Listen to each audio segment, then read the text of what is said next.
আমি অবাক। 1,20,000 টাকা যিনি চাকরি পান, প্রতি মাসে 3 লাখ টাকা তার সন্তানের জন্য লেখাপড়ার খরচ মেটানোর জন্য বিদেশে পাঠান। এই টাকা তিনি কোথায় পান? আমাদের গুড়ায় গলদ, আমাদের শিক্ষা ব্যবস্থা না নৈতিক না বৈষয়িক। যুবকরা কাজ পাবেন, কারো কাছে তারা অনুগ্রহের হাত পাতবেন না। যার যার যোগ্যতা অনুযায়ী তারা তাদের কাজ পাবেন, কিন্তু সেই পরিবেশ অর্ধ শতাব্দীর অধিক সময়ে আমরা বাংলাদেশে সৃষ্টি করতে পারিনি। তবে হ্যাঁ, যা পারিনি আগামীতে তা হবে না, এটা আমি মেনে নিতে রাজি নই। এই না পারার ইতিহাস থেকেই আমাদেরকে পেরে ওঠার ইতিহাস তৈরি করতে হবে ইনশাআল্লাহ। আমাদের গুড়ায় গলদ, আমাদের শিক্ষা ব্যবস্থা না নৈতিক না বৈষয়িক, কোনো মানের ধারে কাছেও নেই। এই শিক্ষা ব্যবস্থায় মানুষের মেধার অপচয় হয়, সময়ের অপচয় হয়, অর্থের অপচয় হয়।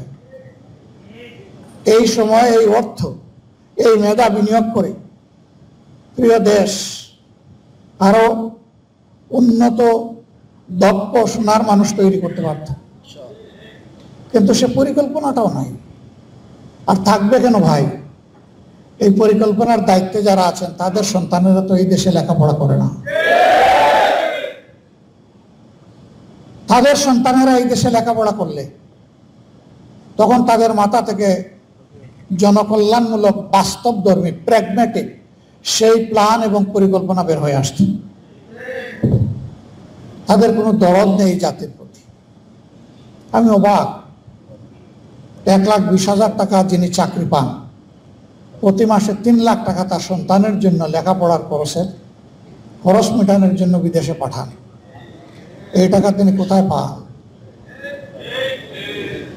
হ্যাঁ, আমাদের সমাজে ওই সমস্ত লোকের শ্বশুর বাড়ি বড় ধনী, বিয়ার সময় ধনী থাকে না, ওনার হাত ধরে শ্বশুর বাড়ির লোকেরা ধনী হয়ে যায়। কারণ জনগণের পকেট এবং কিসমত কেটে অসৎ লোকেরা যে টাকা উপার্জন করে ভয়ে নিজের অ্যাকাউন্টে রাখে না, কারণ এটা দেখাতে পারবে না তারা এর উৎস কি, সে কট হয়ে যাবে। আবার নিজের পিতৃপক্ষের যে আত্মীয় স্বজন আছে তাদের নামেও লেখে না, কারণ ঘরের ভিতরে প্রধানমন্ত্রী অনবরত তাকে উৎসাহিত করেন শ্বশুর বাড়িকে ভাগ্য পরিবর্তনের জন্য। অনেকেই কেঁদে কেঁদে জীবনের এক পর্যায়ে এসে বলেন, আমার আমটাও গেল, আমার সালাটাও গেল। যাদের কাছে তারা আমানত হিসেবে রাখেন তাদেরকে একটু রিস্ক নিতে হয়। তো তাদের সুবিধাজনক সময় তারা বলে, মিয়া সাহেব, আপনার যান বাঁচানোর জন্য আপনার বোঝা তো আমার ঘাড়ে রেখেছিলেন, আমি আপনাকে চিরতরে ওই বোঝার দায় থেকে মুক্তি দিয়ে বোঝা আমি কবুল করে নিয়েছি। এটি এখন আমার দায়, যেহেতু আমি নিয়েছি, মালিকানাটাও আমাকে দিয়ে দেন। এইদিকে আর ফিরে তাকাবেন না। মানসিক ভারসাম্যহীন হয়ে, অপদস্থ হয়ে দুনিয়ার বাকি জিন্দেগিগুলো তাদেরকে কাটাতে হয়। সম্মানিত ভাইয়েরা, কি হবে এত সম্পদ দিয়ে? খোলা আসমানের নিচে গিয়ে আপনি যদি আসমানকে স্পর্শ করার জন্য হাত উপরের দিকে বাড়ান, আপনি নিঃসন্দেহে ব্যর্থ হবেন, আপনি আসমান স্পর্শ করতে পারবেন না। কিন্তু আপনি যদি নিচের দিকে হাত প্রসারিত করেন, অবশ্যই মাটিতে গিয়ে আপনার হাত থেকে যাবে, আপনি মাটি স্পর্শ করতে পারবেন। মানব জীবনের দুটি অবস্থার যে কোনো একটা হতে পারে।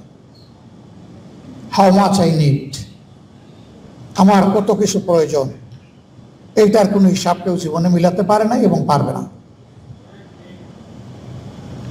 এরকম উর্ধ্বাকাশের দিকে যারা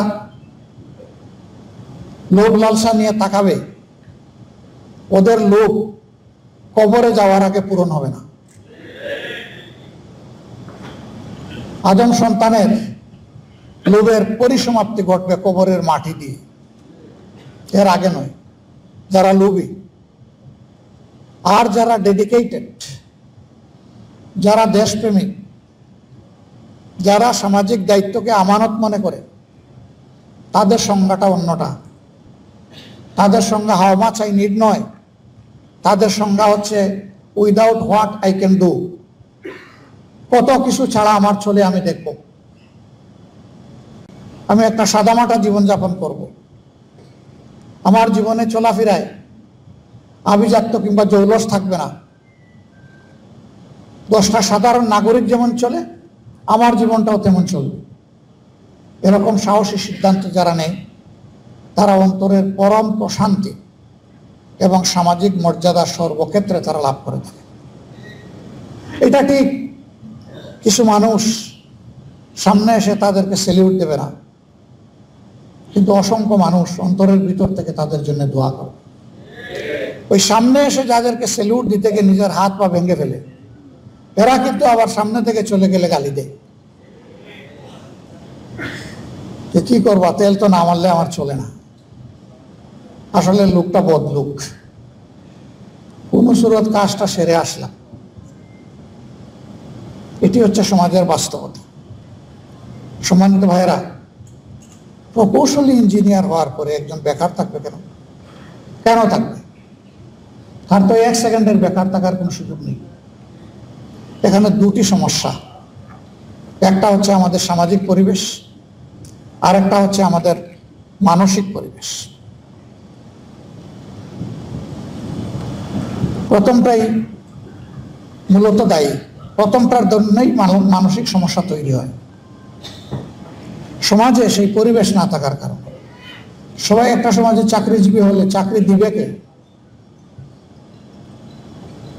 কিছু লোক অবশ্যই চাকরিজীবী হবেন, আবার কিছু লোককে অবশ্যই উদ্যোক্তা হতে হবে।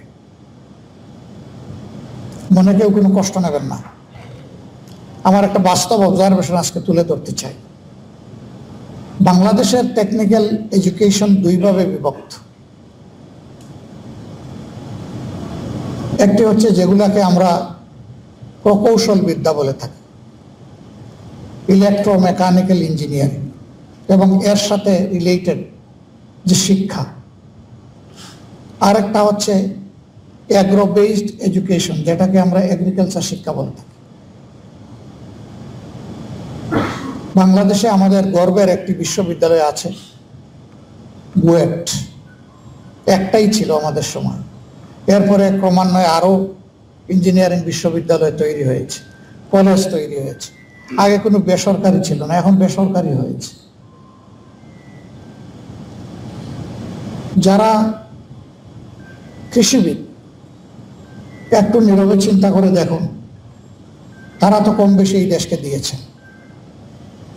তারা প্রোটিনের অভাব পূরণের জন্য মৎস্য এবং পশুপালন এই দুই খাতে তাদের মেধাকে বিনিয়োগ করার কারণে জাতি এখান থেকে সরাসরি বেনিফিট পাচ্ছে।